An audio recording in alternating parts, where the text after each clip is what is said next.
자, 두 번째 기준에서는 비덴트인데 비덴트는 이렇게 문자가 나갔어요. 사실은 문자 나갔는데 밑에 보면 손절이 9,700원이란 말이에요.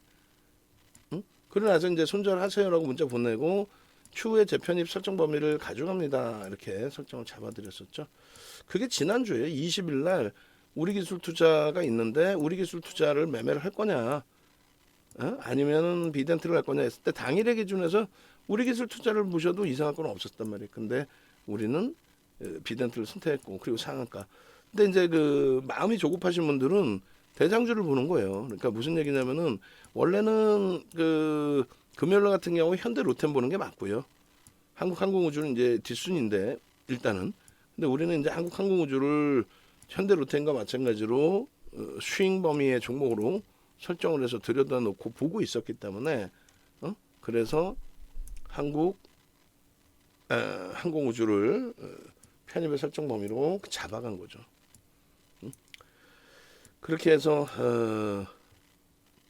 수익 범위가 다양스럽게 한국항공우주가 월요일날 한국 로템보다는 변동성이 확장된 거고, 우리 입장에서 꾸준히 볼 종목은 한국항공우주의 누적 수급 범위, 그쪽을 더 볼 거예요. 그러니까 비덴트의 이러한 그 변동성, 누적 수익 뭐 이런 기준들, 그리고 상한가 진입된 흐름, 그 비단 뭐 남의 이야기가 아닙니다. 20일부터 해서 교육 잡아드린 게 변동성의 내용이었단 말이에요. 변동성의 내용. 교육 잡아드린 게, 자, 거래량이 터졌기 때문에 변동성이 확장될 수 있습니다. 비덴트의 경우 변동성이 확장될 수 있으니 어떻게 한다? 들여다봐야 된다. 그래서 앞전에 SK바이오사이언스, 뭐 시젠, 휴마시스, 일동제약, 신풍제약, 박셀바이오의 상한가 이런 내용처럼 거래가 수반되고 움직이면 나오면 된다. 그 거래라는 거는 최소 1,000억. 왜? 거래대금 최상위 종목의 1,000억 이상짜리 종목이 20위 안에 들어와 버려요. 그 지난주 18일 뭐 이럴 때 1,000억 이상짜리 거래대금 종목 14종목뿐이 안 됐어요. 19일 날 17개 종목. 20일 날은 변동성이 좀 더 확대가 됐었고, 그래서 거래대금이 나왔고요. 전체 시장에서. 여전히 25일 기준에 1,000억 이상짜리 종목이 19개 종목뿐이 없다라는 거예요. 그래서 1,000억 이상 터지면서 양봉이 나와주는 종목군을 들여다보는 거고, 그렇지 않을 경우에는 뭐 의미 부여하기 어렵다는 거죠. 그래서 일단 어찌 됐든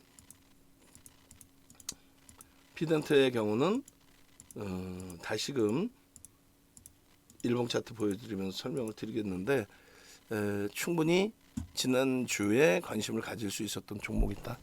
그리고 이런 이슈가 불거지면서 이제 갭상승 16%의 상한가라 그 부분이 좀 따라붙기가 힘들었을 거예요. 근데 이제 요 만원 기준에서의 설정의 기준, 변동성이 너무 커서 쭉 미끄러졌다가 상한가 오긴 했지만, 요 일자벨의 흐름 보겠습니다.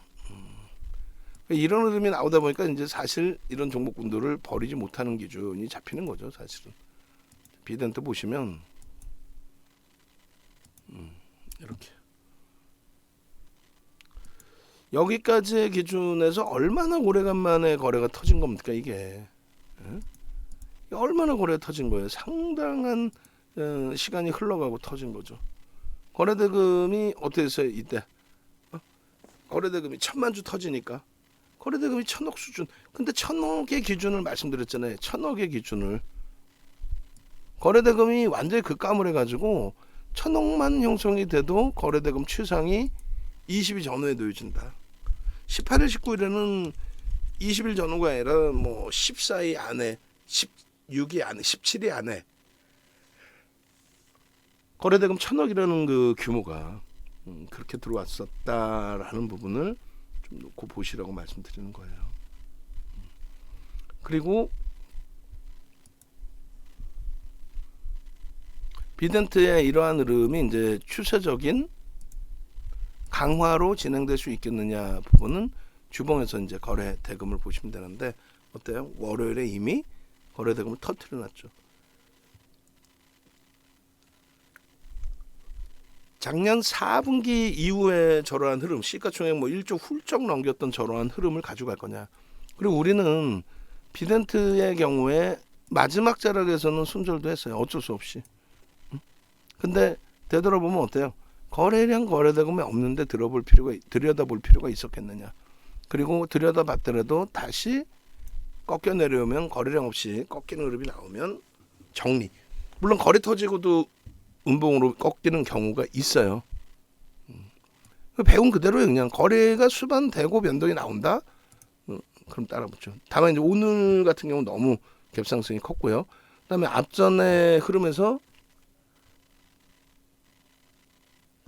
10,000원에 샀는데 9,700원 손절을 잡았는데 냅뒀더니 저렇게 상한가 가주더라. 이러면 이제 패가